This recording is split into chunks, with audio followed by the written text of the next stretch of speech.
Hello, dear friends. Welcome to the Shaw Tales channel.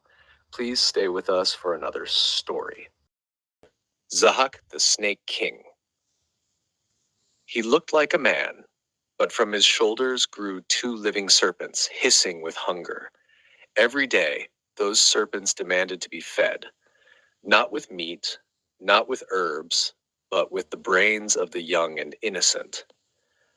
You may think this is a tale from some dark fantasy novel. But no, this is a legend from one of the oldest surviving epics in the world, the Persian Shahnameh, and the name of this cursed king was Zahhak. Long ago, Zahhak was a prince, handsome, noble, and ambitious. He was the son of Mardas, a kind and just Arab king. But Zahhak's heart was not like his father's. He craved more than peace. He wanted power. And one day, temptation arrived in the form of a mysterious man. He was charming, clever, and entirely unknown. That man was the devil in disguise. He whispered to Zahhak, "Why live in your father's shadow when you could rule yourself?" The devil offered him the world, riches, power, adoration. All he had to do was kill his own father.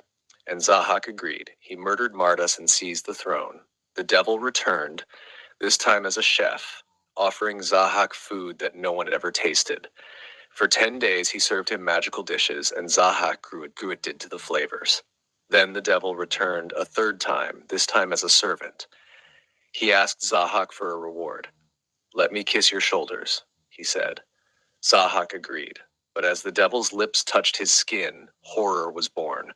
From each shoulder, a black serpent erupted, twisting, writhing, alive. Physicians from every corner of the empire tried to cure him. Herbalists, mystics, priests, they all failed. The serpents could not be removed. They screamed with hunger. Their cries echoed through the palace walls. Then the devil appeared one final time, now disguised as a healer. "There is one way to ease their pain. Feed them.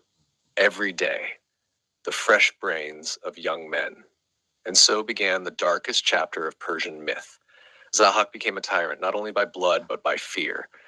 Each day, 2 men were taken, 2 lives stolen, villages wept, mothers hid their sons, the land of Iran fell under a shadow. But not all hope was lost. One day, a blacksmith named Kaveh came to Zahhak's court. He had already lost 17 sons to the king's monstrous hunger. Now they had come for his final son. But Kaveh refused. He raised his voice in defiance. In front of the court, the soldiers, and the king himself. He tore his blacksmith's leather apron and raised it as a flag. That ragged cloth became the symbol of revolution, and under it the people rose.